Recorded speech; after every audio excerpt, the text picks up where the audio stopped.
இயேசு கிறிஸ்துவின் நாமத்தினாலே இந்த நாளிலும் கூட கர்த்தருடைய வார்த்தையை நாம் தியானிக்கலாம். 100வது சங்கீதம் 3வது வசனம். கர்த்தரே தேவன் என்று அறியுங்கள், நாம் அல்ல, அவரே நம்மை உண்டாக்கினார். நாம் அவர் ஜனங்களும் அவர் மேய்ச்சலின் ஆடுகளுமாய் இருக்கிறோம் என்று கர்த்தருடைய வார்த்தை இந்த நாளிலே நம்மோடு பேசுகிறது. இந்த வார்த்தையின்படியாக கர்த்தர் தான் நமக்கு தெய்வமாக இருக்கிறார். நம்மை உண்டாக்கினவர், நமக்கு சுவாச காற்றை கொடுத்தவர், அவருடைய மேய்ச்சலின் ஆடுகளாக, அவருடைய ஜனங்களாக நம்மை தெரிந்து கொண்ட தேவன் ஒருபோதும் நம்மை மறந்து போகவே மாட்டாருங்க.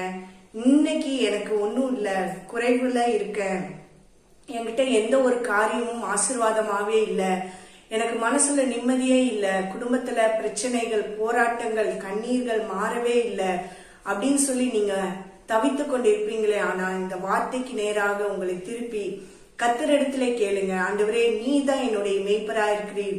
இவ்வளவு நாளா உங்க சத்தத்தை கேட்காம நான் செஞ்ச காரியங்கள் எல்லாம் தோல்வியா முடிஞ்சிருச்சு. ஆண்டவரே, என்னை மன்னிங்கப்பா. இந்த நாளிலே உம்முடைய சத்தத்தை கேட்கிற ஜனமாக என்னை ஒப்பு கொடுக்கிறேன்.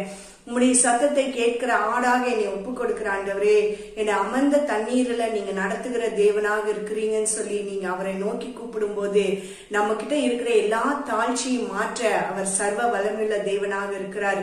இந்த நாளிலே இவ்வளவு நாளா செய்த எல்லா தோல்வியான காரியங்களில் இருந்து கர்த்தர் நம்மை விடுவிக்கும்படியாக கர்த்தரை மாத்திரம் தெய்வமாக நோக்கி நாம் கூப்பிடும் போது அவருடைய ஜனங்களாக, அவருடைய ஆடுகளாக நம்மை புல்லுள்ள இடங்களிலே மேய்த்து நம்மை ஆசீர்வதிக்க அவர் வல்லவராக இருக்கிறார்.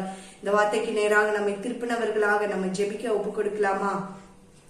கிருபையுள்ள தகப்பனே, உம்மை நன்றியோடு துதிக்கிறோம் ஆண்டவரே, ஸ்தோத்தரிக்கிறோம் ராஜா. அப்பா, நீர் எங்களுடைய தேவனாக இருக்கிறீர் ஆண்டவரே. நீர் எங்களுடைய தேவன் என்ற அறிவிலை நாங்கள் வளரும்படியாக நீங்க கிருபை செய்யுங்கப்பா. இவ்வளவு நாளாக ஆண்டவரே தடுமாற்றத்துல மனிதர்களை நம்பி நம்பி ஆண்டவரே தோல்வியை சந்தித்துக் கொண்டிருந்ததான எங்களுடைய வாழ்க்கையிலே அப்பா, இந்த சத்தத்தை கேட்கிற ஒவ்வொரு பிள்ளைகளுடைய வாழ்க்கையிலே கர்த்தர் நீங்க இடைப்படுவீராக ராஜா. கர்த்தரே தேவன் என்ற அறிவு எங்களுக்குள்ளாக பெருகும்படியாக ஒப்பு கொடுக்கிறோம் ராஜா. எதையெல்லாம் குறைவாக, தோல்வியாக ஆண்டவரே எங்கள் வாழ்க்கையிலே நாங்கள் சந்தித்தோமோ அதில் எல்லாம் கர்த்தருடைய ஆவியானவர் இறங்கி கிரியை செய்ய வேண்டும்படியாக ஒப்பு கொடுக்கிறோம்.